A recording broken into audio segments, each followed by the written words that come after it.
He's back. State Senator Paul Sarlo, Deputy Majority Leader, Chair of the Senate Budget and Appropriations Committee. Everything you need to know about money in New Jersey, or lack thereof. Good to see you, Senator. It's great to be back with you, Steve. You got it. Let me ask you this, Senator. On the fiscal side, a lot of federal money coming in, COVID money, that money's ending. There are a whole range of folks we've had on that say New Jersey is in a dangerous fiscal situation because we've counted on all that federal money for so long and the spigot is dry, you say. Well, listen, I think, you're going to have those naysayers who are going to say that, with the federal dollars, we've been living off of the federal dollars. Clearly, the infusion of federal dollars during the pandemic and post-pandemic has been a tremendous help to our budget. But I think through the appropriation process, we have been very wise and strategic on our investments. We've also created funds. I don't want to get into the weeds, but debt defeasance funds, where we have put away money for future investments in infrastructure. And we also have record surpluses, close to $10 billion in surplus. Never been heard before in the state of New Jersey. So we've put money away for a rainy day. So I disagree with all those who say now that the money's dropped up, New Jersey is going to fall off the cliff. Clearly, we need to be a lot more smarter going forward and control and watch our spending. But I think we're primed for any blips in the economy. Senator, we've been doing a whole range of programming over about 4 years now on childcare, accessible, affordable childcare. Reimagine Childcare is our initiative. I know you've worked closely with Senator Teresa Ruiz, who's been a leader in this regard. How do you see the, quote, state's commitment, financial commitment to supporting the child care community, accessible, affordable, quality child care, when in fact some are arguing that the feds, we don't know what they're going to do in this regard, and the state money is more important than ever before to keep those child care centers alive and thriving so people can work?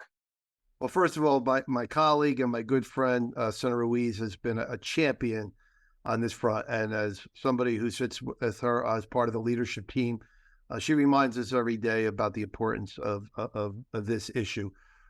Clearly, we can't rely on the feds, right? You can't rely on the federal government for a lot these days.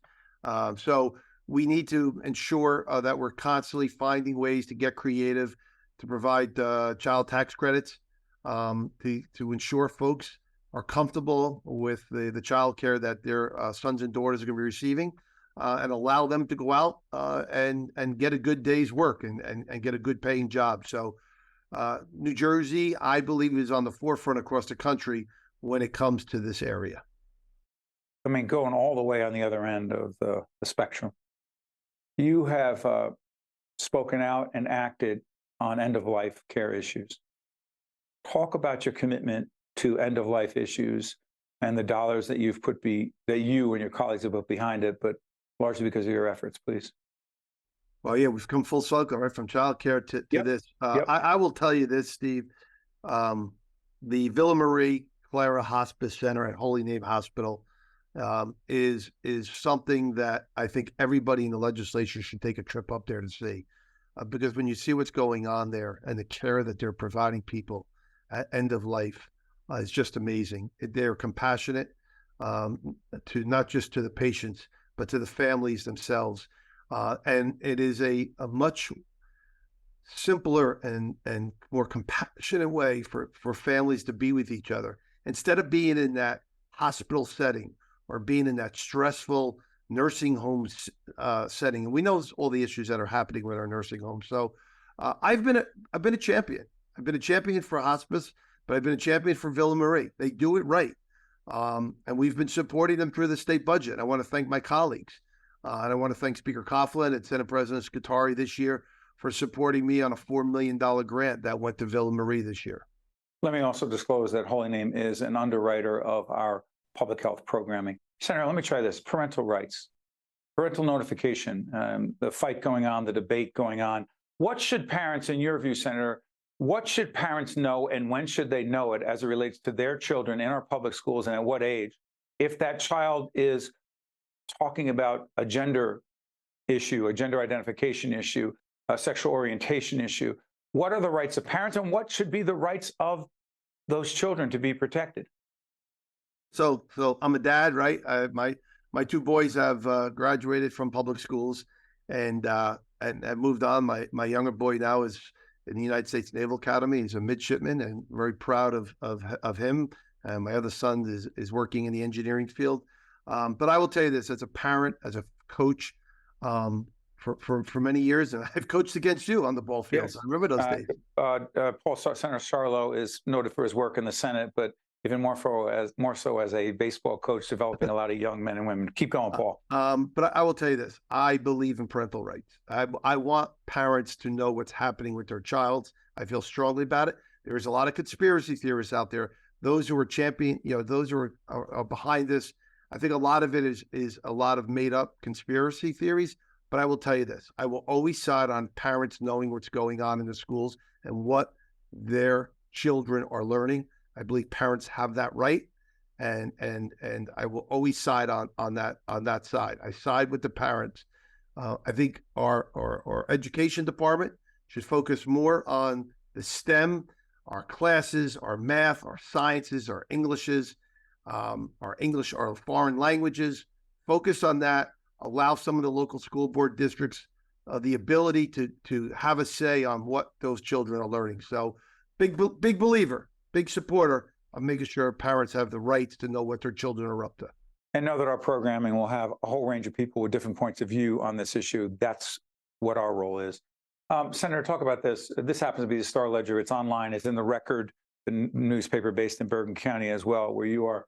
The federal government blasts state on safety of vet homes.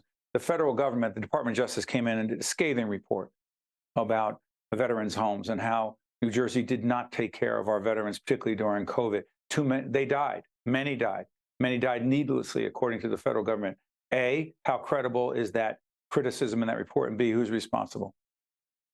So we were ill prepared. Our veterans' homes were ill prepared, just like many of our nursing homes around the state were ill prepared to deal with the COVID response. Some of these, I guess what's frustrating to me is some of the issues that have been laid out in these reports are just common sense things that could have been taken care of by the people who are on the ground operating and managing these facilities. We failed. We failed. We failed on these veteran homes. We're a failure, and we need to do better. We need to take a closer look through the budget process as well of how we want to manage our veterans' homes going forward. We have 3 of them in the state. And once we get them back up and running and have all of the proper protocols in place, are we going to set up a separate department? Are we going to leave them with Department of Military and Veteran Affairs? Should there be a monitor and overseer? These are all things that we in the legislature need to decide now, but we failed and we need to fix it. And we'll continue this conversation with Senator Joe Crine, who's a leader in the Senate in this regard, and we'll be talking to him as well. Senator Paul Sarlo, Deputy Majority Leader, Chair of the Senate Budget and Appropriations Committee. Senator, thank you so much for joining us. We appreciate it. Steve, it's always great to be with you. You got it. See you next time, folks. State of Affairs with Steve Adubato is a production of the Caucus Educational Corporation. Funding has been provided by Holy Name, Rowan University, IBEW Local 102, Johnson & Johnson, New Jersey Sharing Network, the Turrell Fund, supporting Reimagine Childcare, New Brunswick Development Corporation, NJM Insurance Group, Eastern Atlantic States Regional Council of Carpenters, and by these public-spirited organizations, individuals, and associations committed to informing New Jersey citizens about the important issues facing the Garden State, and by Employers Association of New Jersey. Promotional support provided by Insider NJ, and by the New Jersey Business and Industry Association. NJM Insurance Group has been serving New Jersey businesses for over a century. As part of the Garden State, we help companies keep their vehicles on the road, employees on the job, and projects on track. Working to protect employees from illness and injury, to keep goods and services moving across the state. We're proud to be part of New Jersey. NJM, we've got New Jersey covered.